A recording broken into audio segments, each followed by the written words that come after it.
Hi, welcome again to another session of Beyond the Title, where we speak to exceptional professionals with extraordinary experiences. Joining us today is Tony Hymes from Shiseido. Sorry, Tony. Hi, Tony. Welcome. Hey Steve, nice to be here.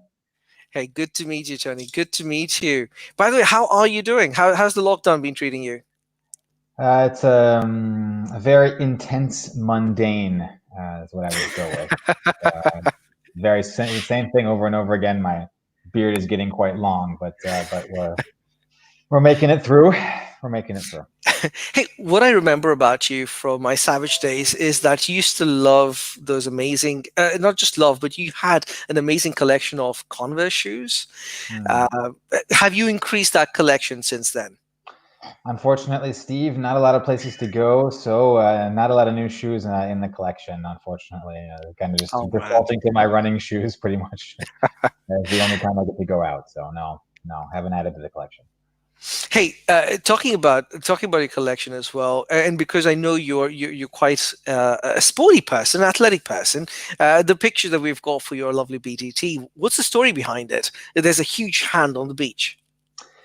Yeah, well, I always like to do sand art whenever I have the opportunity to have a beach day. And this was before I had kids, so it was when I could actually spend a lot of time putting something together that doesn't get immediately destroyed by small hands and feet. So I had put together this idea of a giant hand coming out of the sand, and it turned out pretty well, I think.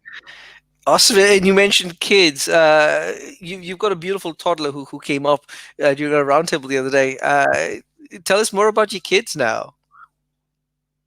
Yeah, he was not a fan of the conversational commerce conversation we were having. Yeah, I've got two kids, two boys. One of them's almost 5, and the other one's a year and a half. So Wow.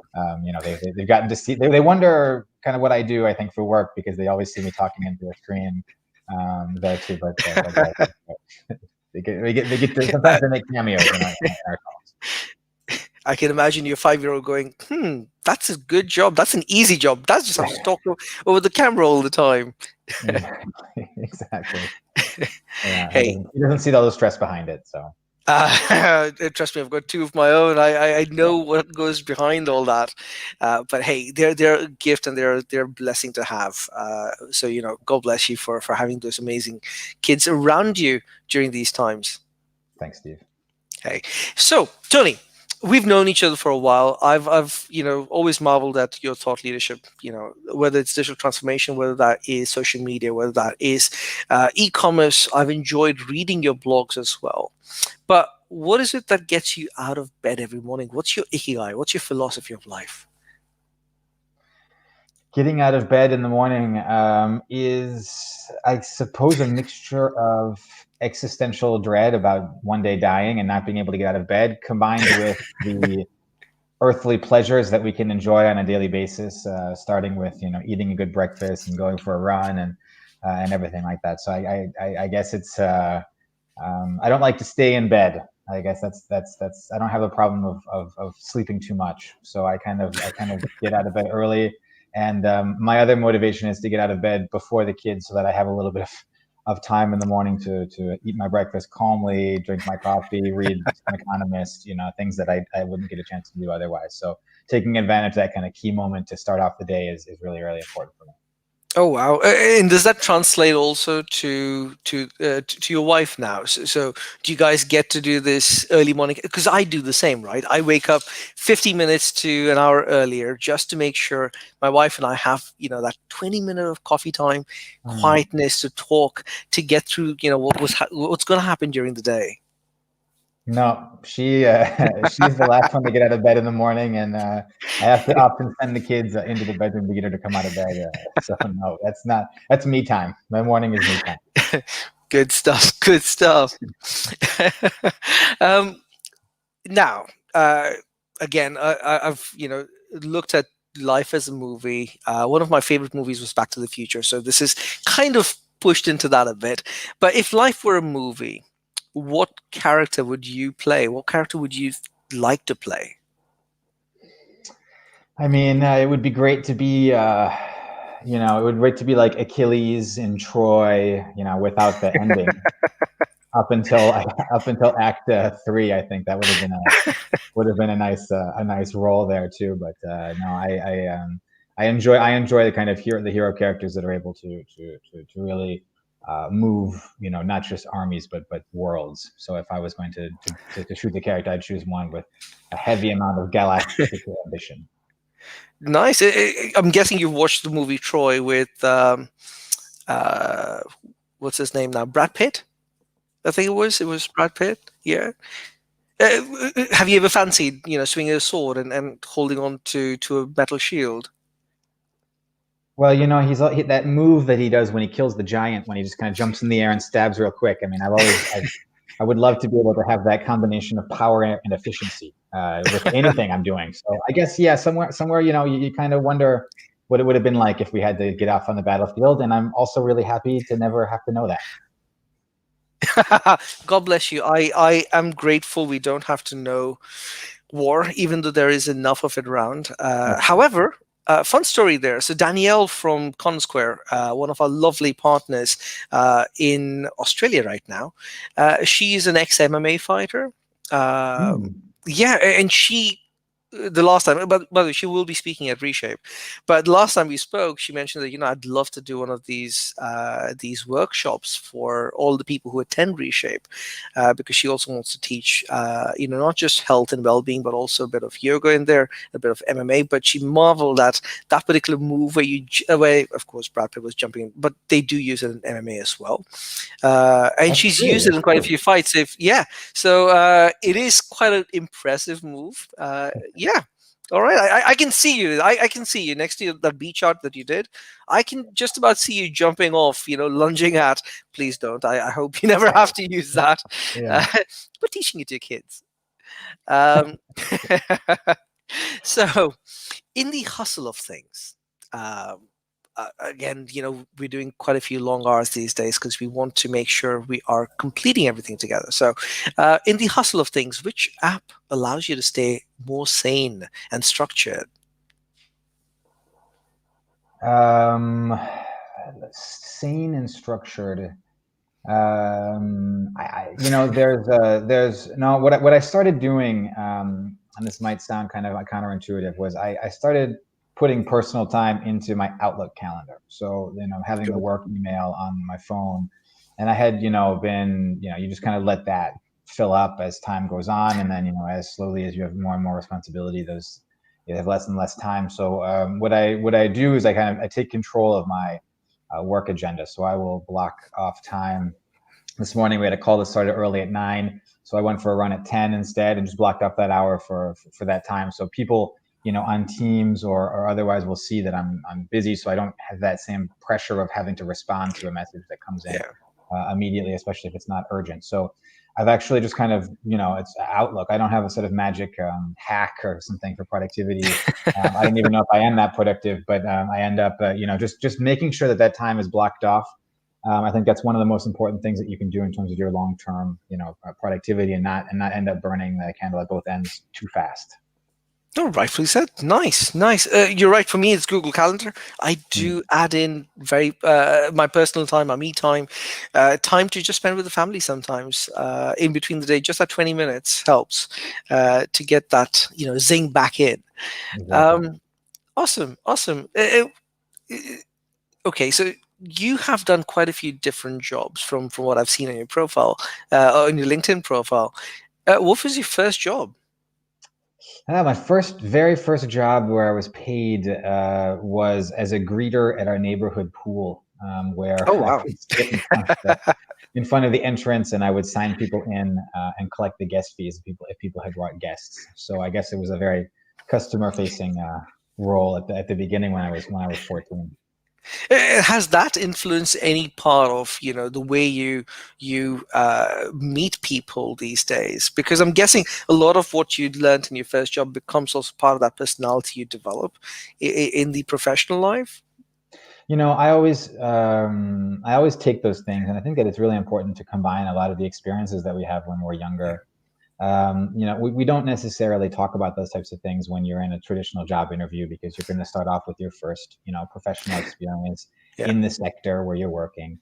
And I'd spent a couple years as an English teacher in Sardinia and in Spain after I Wow. finished school. So this is again, it was like people, and especially in France where I live, they were like, this doesn't count, right? And Mm, and I think that it counts more than anything. I mean, for the reason you just mentioned, Steve, building on those things. And I think the fact yes. that when you're customer facing, or if you're a teacher or something, or a greeter at a pool, people are coming and to you for something, and you are there to help them to either enjoy their afternoon, or to learn English. In the case of what I was doing, and that has had it's probably the thing that I use the most, is the ability to communicate with anybody who walks in the door, any student who's there, no matter what their level is, no matter what their motivation is.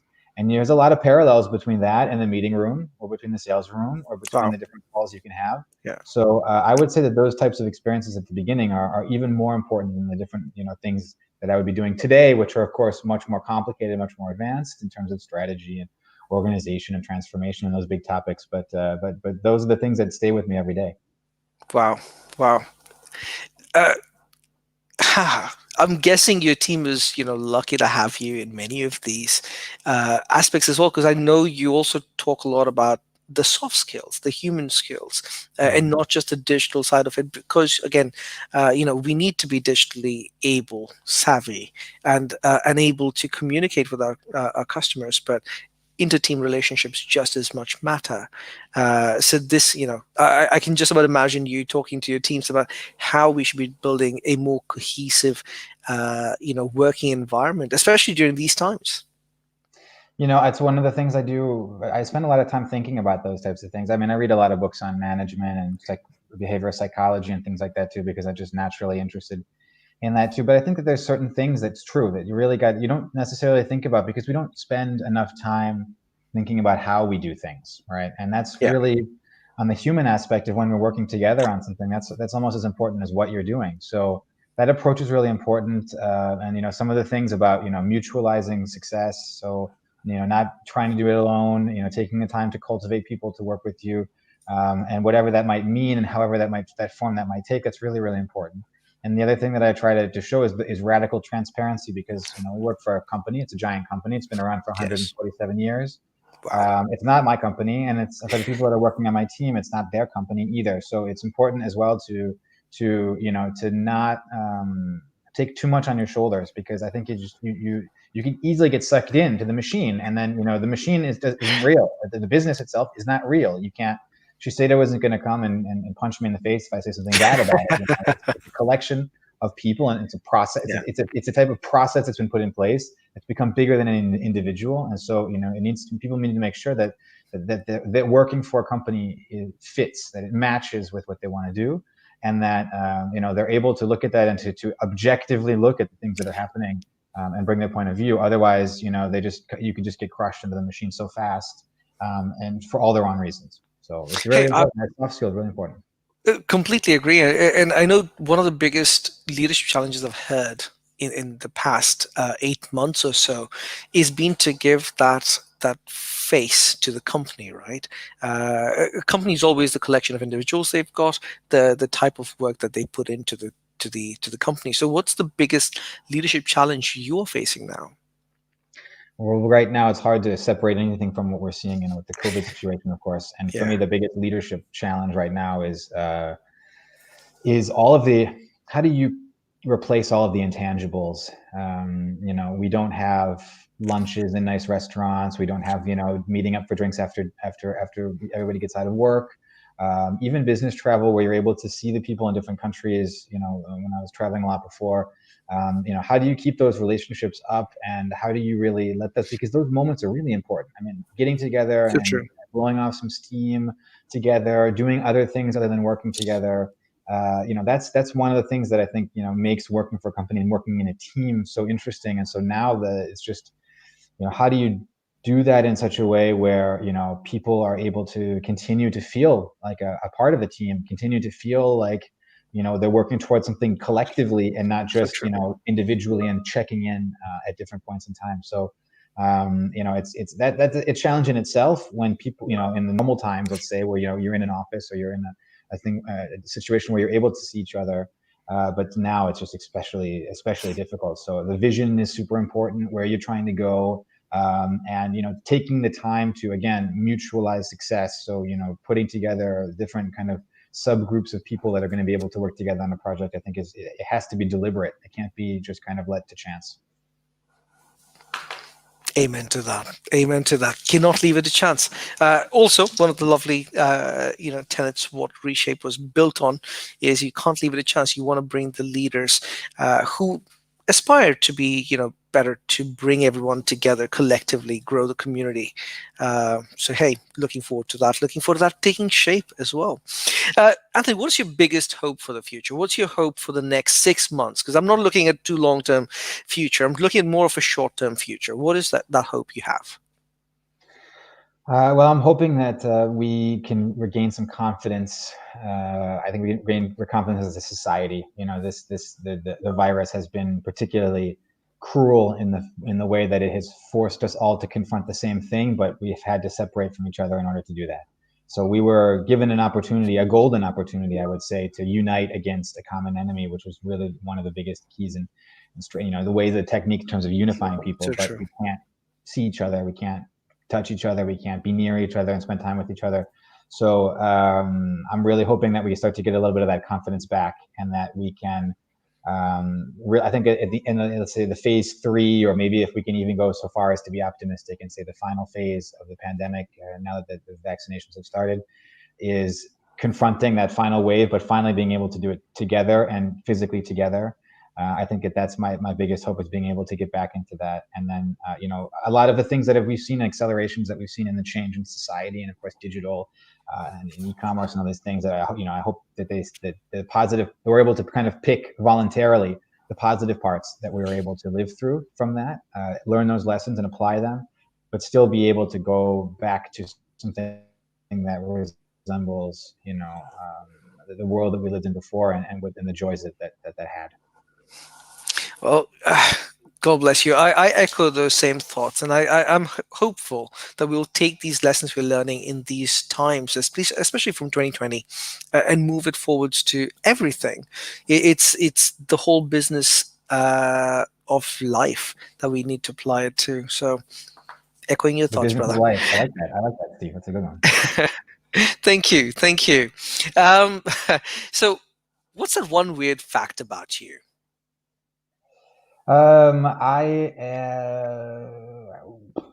I really like uh, cooking lasagna. I don't know. I probably have a lot of Ah, weird things, but I love cooking as well. So, and lasagna is one of my passions. So, is you that know, like your go-to food?